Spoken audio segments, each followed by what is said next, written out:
Guys, today I'm going to be talking about how to emotionally connect with women. Because I'm pretty sure you're aware women are emotional creatures, but also I'm pretty sure you're aware that in order to have a long-term, happy, successful relationship or marriage, that emotional connection is very, very important because we are all human. We have emotions. And in order to have not just the physical intimacy, which is an important part of a romantic relationship, but that emotional intimacy is really big for both people. Now, for women, I'm pretty sure you're aware, they look for that emotional connection much faster. Because, again, women are emotional creatures. And in order for them to feel safe, they want to know that you are emotionally available and you can emotionally connect with them for them to even consider going any farther with you than a third date. So I want to go over that today. Now, before I do that, please make sure to subscribe to my YouTube channel. I'm Ruby Love, the dating coach for the good guys. So in talking about how to emotionally connect with women, many times men feel like they're going on these dates and then women are rejecting them because the chemistry isn't there. And I already want to say that many times when women are saying they're not feeling the chemistry or they're not connecting with you, yes, that's part attraction, but part of that attraction for women is feeling emotionally connected. That's where women feel safe. Women want to feel safe where they can open up about their day, about their life with you. And if they're not seeing that with you from the beginning, then they're already going to reject. So let's talk about how you can practice becoming more emotionally available and how to emotionally connect with women so that you don't get rejected by the third date. And I know, again, for men, it's a bit harder. You don't really think about that or tap into that, and that's very normal. But let's start at least warming you up to being open to all of this and to connect with women because also, I promise you, when you find that person that you are emotionally open with and can connect with, it feels amazing for you too. So there are two really big points I want to make that will allow you to emotionally connect with women. The first part is about catching women's emotional cues, right? And then practicing empathy and validating when you catch those emotional cues. There are so many times when I've even seen in text messages, screenshots sent from clients, where a woman will express an emotion and a client would just gloss over it. And they don't realize that that was an opportunity, a test maybe from the woman too, to see if you're catching the emotion and if you're willing to be curious to ask more and to go there. And if you just gloss over it, they'll realize, okay, he's either not listening or he just cannot even connect with feelings whatsoever. So that's what I mean by emotional cues. They can happen over text or they can happen in person, right? So how do you catch these cues? You look intentionally for emotion instead of facts. Most men read facts. If the woman talks about how she had an exhausting and frustrating day and that her meeting with her boss went very long and there was a lot to talk about in regards to A to Z, men normally hear you had a meeting with your boss and what they actually talked about. But what women are trying to say is the exhaustion, the frustration, or the overwhelm, whatever feelings she's expressing. So in order to start catching women's cues, when you're listening, first off, truly listen. Truly ask yourself, are you listening? And if you're listening, listen for the emotion. Listen for the words that describe a feeling versus what she actually did that day, right? So when you catch that, validate, empathize, or relate. Right? So if you don't know how that feels because you don't know what that experience is like, you can still validate. Validating is literally telling her what you're hearing. That must have been really frustrating for you. That sounds really rough for you. Wow, what an overwhelming day. It's okay if you can't relate, but you can still validate her feelings. Number two is empathize, empathizing with her in some way. Validate and empathize, the way that is looked can be seen the same, but empathizing is for you to really trying your best. Though you don't maybe understand what that feeling is, you're trying your best to feel it. You're trying to understand it.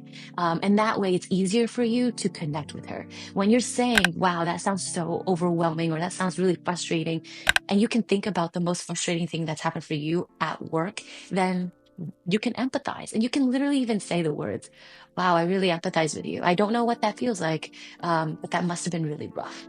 And again, you can kind of see I said right there, I don't know what that feels like. So if you don't know, it's okay to own it. It's okay. Own that you don't know, but that you're here to support. And then the last is to relate. So sometimes you can really relate to these emotions. It's okay to say, I know how that feels like, and share your own personal story with that so she can feel like you understand in that capacity.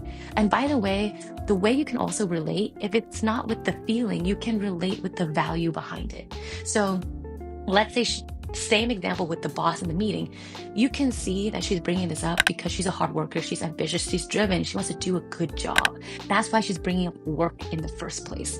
So though she's not saying that, you see that value. So a way to relate is noting, I don't know what that feels like, but I really relate to your hard work and wanting to do the best. And that's why it hurts so much, because you want to do a really good job and your boss not seeing or appreciating you is really hurtful. So that's the first part. So make sure you validate, you empathize, and you relate, catching those emotional cues that women will note and say. Now, the second part on how to emotionally connect with women is for you. Is for you to be emotionally open and vulnerable.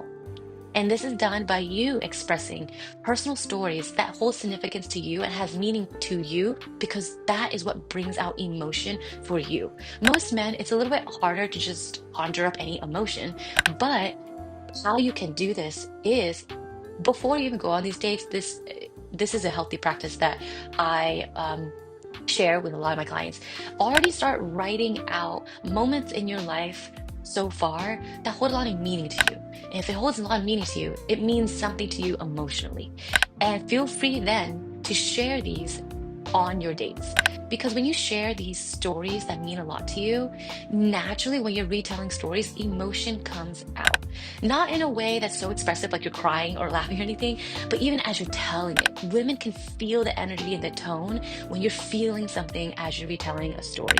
So when you are on a date, don't be afraid to share about, oh, share random. You know what's really random? This date reminds me when I was young, my parents used to take me out to a restaurant, and it would hold so much significance to me because my parents were such hard workers, and I really appreciate. So you're going about the story in that way, and by saying it and showing and expressing some sort of emotion, she can feel that and she will connect with that, and then probably share a story where she can relate, or she can validate, or she can empathize.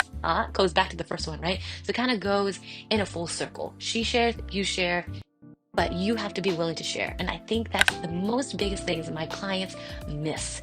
Guys don't think of sharing these highlighted stories, is what I call it, these personal stories. Most of my guys will share about a list of things, factual things of how their day is, what they did at work, but they're not sharing things that mean a lot, right? So be open to sharing, be open to expressing your emotions. And if you don't know how to express your emotions, again, list out some stories, talk about it out loud, and see if you even feel it. It's not about just saying, I felt overwhelmed, or when you're telling a personal story, I felt so appreciated. I felt so protected and loved by my siblings. It is helpful to express and say, I felt and I feel, to help express those emotions. But if it's true significant story to you, you should actually be feeling that. Like it's a bubbly feeling that kind of comes up as you retell these stories. And hopefully when you do that, women can hear it, because women will hear it, and women can feel it because they're already emotionally connected there. So all you have to do is just invite her in, and that's that. So remember, in order to truly connect, you want to invite the woman to connect with you. And by being open with yourself, being open to owning it if you don't know the emotion, but being open to connecting back with her and when she's sharing emotion, and not being afraid to tap into it, even if it's a negative emotion, but showing that you have that openness and confidence to go there with her and you are emotionally there. That's how you emotionally connect. All right. I hope you enjoyed this video.